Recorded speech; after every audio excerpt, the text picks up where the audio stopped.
Bonjour tout le monde. Aujourd'hui, dans notre leçon, on va expliquer les figures de style. On va braquer la lumière sur la comparaison et la métaphore. À la fin, vous serez capable d'identifier ces deux figures de style, d'interpréter et d'expliquer une comparaison et une métaphore, donner le rôle de ces deux figures de style. Pour pouvoir bien comprendre notre leçon, regardez la vidéo jusqu'à sa fin et affinez l'écoute. Ce sont quoi les figures de style? Une figure de style est un procédé employé par celui qui parle pour créer une sonorité, pour attirer les destinataires, pour rendre les idées plus belles, plus expressives et impressionnantes. On peut fréquenter les figures de style dans les textes descriptifs. On peut employer les différentes figures de style dans la description pour la rendre plus attirante et plus belle. Les figures de style sont trop nombreuses.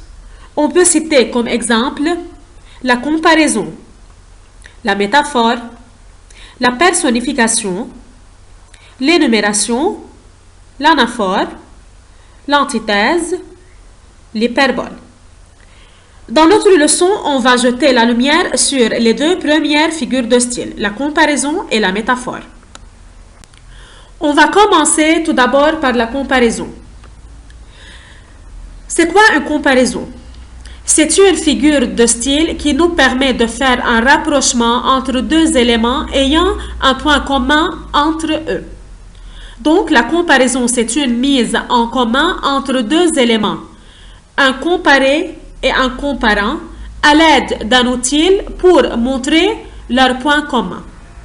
Les différents outils de comparaison qu'on peut les utiliser sont comme ressembler à, semblable à, pareil à, tel que.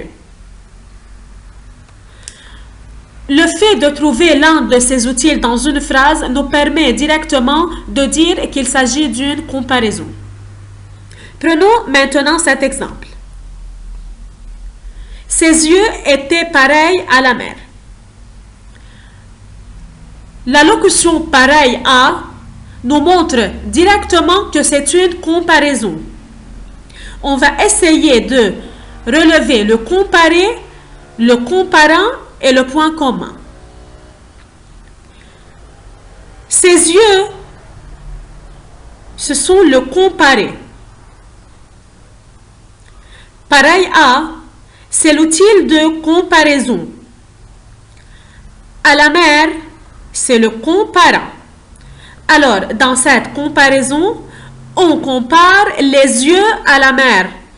On fait rapprocher les yeux à la mer à l'aide d'un outil qui est pareil à. Mais pourquoi on a comparé les yeux à la mer? Quel est le point commun qui existe entre ces deux éléments? C'est bien sûr la couleur bleue. Donc, le point commun, c'est la couleur bleue. Passons maintenant à la métaphore. C'est quoi une métaphore?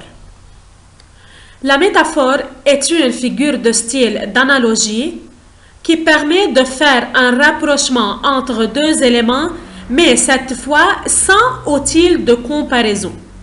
Donc, la métaphore, c'est une mise en commun entre deux éléments, un comparé et un comparant, sans outil de comparaison pour montrer leurs points communs. Donc, mes chers élèves, vous devez faire attention. La comparaison et la métaphore sont deux figures de style d'analogie qui ont pour rôle de faire rapprocher deux éléments l'un de l'autre car tous les deux possèdent un point commun. La seule différence entre une comparaison et une métaphore est la présence d'un outil de comparaison. L'outil de comparaison est présent dans la comparaison, mais il est absent dans la métaphore. Prenons cet exemple. Ses yeux couleur de la mer me fascinaient. Est-ce que vous pouvez trouver un outil de comparaison dans cette phrase? Est-ce que vous trouvez le mot comme, semblable à, la locution ressembler à, pareil à, tel que, tous ces outils sont absents. Alors, dans cette phrase, il ne s'agit pas d'une comparaison, mais c'est une métaphore, car l'outil de comparaison est absent. On va essayer donc maintenant de relever le comparé, le comparant et leurs points communs.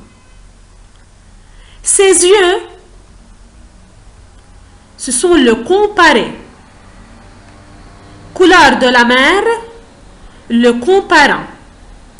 On remarque qu'entre le comparé et le comparant, l'outil de comparaison est absent. Pourquoi on a comparé les yeux à la mer? Quel est le point commun entre ces deux éléments? C'est bien sûr la couleur bleue. On va essayer maintenant de faire ensemble cette petite application. Choisissez dans chaque cas la bonne réponse. Première phrase. Ses yeux semblables à des émeraudes montraient une extrême beauté. De quoi s'agit-il dans cette phrase? Est-ce que c'est une métaphore ou c'est une comparaison?